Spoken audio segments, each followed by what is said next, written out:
Olá, boa tarde para você que está acompanhando a programação da HIT. Chegou a hora de ficar atualizado com notícias do Brasil e do mundo desta quarta-feira, dia 26 de julho.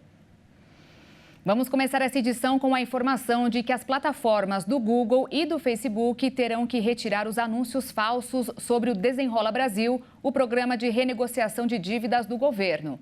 Desde o lançamento, que tem menos de 10 dias, criminosos têm usado a internet para aplicar golpes e fraudes bancárias ou financeiras. Por isso, uma medida publicada hoje determina que as empresas removam, num prazo de 24 horas, o conteúdo indevido e 48 horas para retirar do ar qualquer publicidade relacionada ao programa Desenrola Brasil que seja patrocinada, fraudulenta ou ilegítima. O descumprimento pode resultar em multa no valor de R$ 150 mil por dia, além de serem obrigadas a preservar todos os dados e registros em relação a anúncios e conteúdos retirados. E após a remoção, as plataformas têm 10 dias para apresentar um relatório sobre as medidas para limitar a propagação desse material, com detalhes sobre todo o conteúdo e anúncios envolvendo o Desenrola, independentemente de serem legítimos ou não. E olha só, o Brasil registrou 2 milhões de tentativas de fraude só no primeiro semestre do ano. Segundo uma empresa especializada em soluções antifraude nos mais diversos segmentos, o prejuízo total chega a somar 2,5 bilhões de reais. Entre 1º de janeiro a 30 de junho foram analisados 117 milhões e 100 mil pedidos.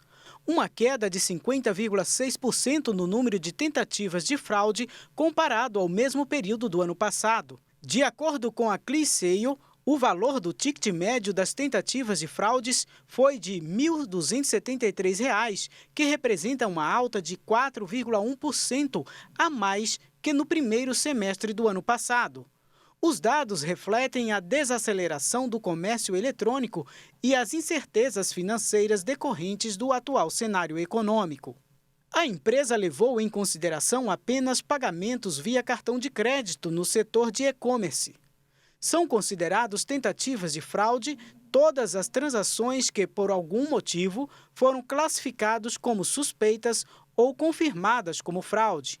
Entre as categorias que mais sofreram tentativas no primeiro semestre deste ano estão eletrônicos, com ticket médio de R$ 2.545, celular com R$ 2.901 e informática com R$ 2.623. Pelo terceiro ano consecutivo, os eletrônicos e celulares são os líderes das categorias mais visadas por fraudadores. A região que apresenta o maior índice percentual de tentativas sobre a quantidade de transações é a Norte, seguido pelo Nordeste, e Centro-Oeste e Sudeste empatam nesse quesito. Já o Sul fica em último lugar com o menor índice do ranking. E agora, um minuto da economia desta quarta-feira.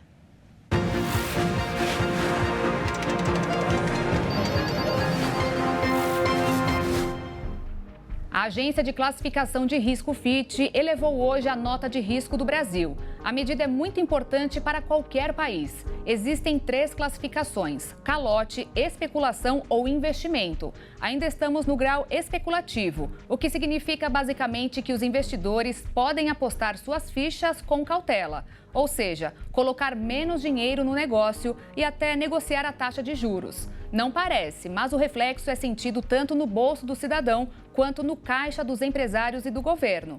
O Brasil já fez parte do seleto grupo de países com selo de investimento. Foi no segundo mandato do presidente Lula. Perdeu com Dilma Rousseff e nunca mais recuperou. O governo comemorou porque ganhou um novo argumento para defender sua proposta de reforma tributária. Mas é bom ir com cautela. É bom não esquecer que o ministro da Fazenda, Fernando Haddad, está insistindo na tese de taxação dos lucros e dividendos. Vai mexer com os super ricos. É um vespeiro. E não dá para esquecer que o presidente da Câmara, Arthur Lira, almoçou com um grupo de empresários presidido pelo ex-governador João Dória. As previsões em um caso como este é da chegada de um ciclone.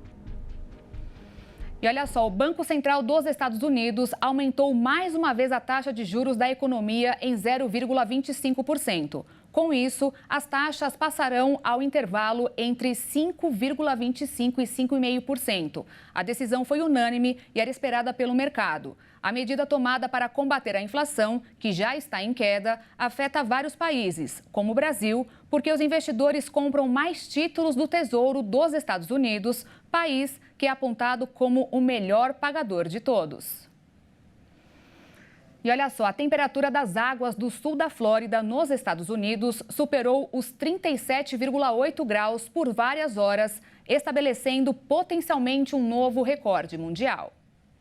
As medições foram feitas em uma única boia na Baía de Manatee, a cerca de 60 quilômetros a sudoeste de Miami, a uma profundidade de 1,5 metro. Às 18 horas, pelo horário local, foi registrada uma temperatura máxima de 38,38 graus Celsius. O meteorologista e ex-cientista do governo americano Jeff Masters explicou que há um registro oficial mundial da temperatura da superfície do mar. Mas ele acrescentou que um estudo científico de 2020 indicou que a maior temperatura registrada até o momento havia sido na Baía do Kuwait, 37,6 graus Celsius. Porém, de acordo com o cientista, como o novo registro foi feito perto da costa, a contaminação da medição por efeitos terrestres e matéria orgânica na água poderia invalidar o recorde. O calor extremo contínuo é devastador para os ecossistemas de recifes de coral e as espécies que dependem dele. Dias atrás, a Fundação para os Recifes de Coral, uma organização sem fins lucrativos, disse que um dos recifes do sul da Flórida que havia restaurado foi destruído pelo calor. Do outro lado do Atlântico, o mar Mediterrâneo também alcançou na segunda-feira sua temperatura mais alta já registrada, 28,71 graus Celsius. E olha só, por causa das chuvas, o volume de água não utilizada para a energia no Sistema Interligado Nacional até junho desse ano foi quase 4 vezes superior à de todo o ano de 2022, além de ser a maior de toda a série histórica iniciada em 2000, de acordo com dados do Operador Nacional do Sistema Elétrico. Mudando de assunto, o ministro da Justiça, Flávio Dino, disse hoje que o governo vai fechar os clubes de tiros ilegais do país. A ideia é manter abertos e devidamente cadastrados os clubes de caçadores, atiradores e colecionadores. Segundo o ministro, os clubes de tiro cresceram sem nenhuma regulamentação nos últimos anos. E dessa forma, muitos serviram para desviar armas para o mercado ilegal. E antes da gente encerrar, a população do Japão apresentou queda pelo 14º ano seguido. Segundo dados publicados pelo Ministério de Assuntos Internos e Comunicações, esta é a maior queda da série histórica iniciada em 1968 e a primeira vez desde que todas as 47 províncias do país tiveram redução. Por outro lado, a população de imigrantes subiu cerca de 10,7% no ano passado para 289.498. O maior número anual, que pode ser justificado pelo relaxamento das restrições da Covid-19. Considerando a população total, incluindo tanto cidadãos japoneses quanto residentes estrangeiros, a queda em 2022 foi de cerca de 511.025 em relação a 2021. Atualmente, o número de habitantes no Japão é de 125.416.877. A principal causa da queda da população no país é a baixa taxa de natalidade. Os novos dados mostraram que as mortes atingiram um recorde de mais de 1.560.000 contra 771.000 nascimentos no ano passado.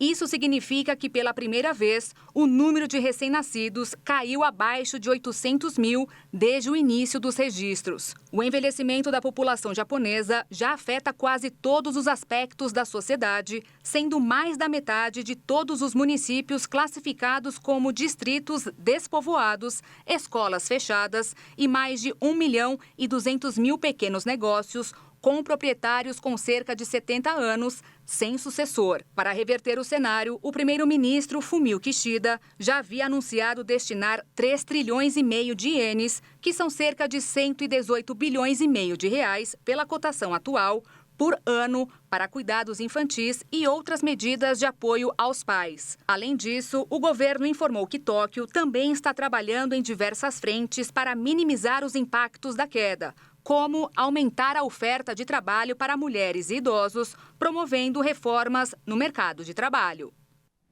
E eu fico por aqui, mas daqui a pouco, às 6h30, Maria Alice Dias e Juliana Dariva voltam com mais notícias para você. E às 10 da noite, eu e Alexandre Giaqueto te esperamos ao vivo no Jornal das 22. Obrigada pela sua companhia e até amanhã. Tchau.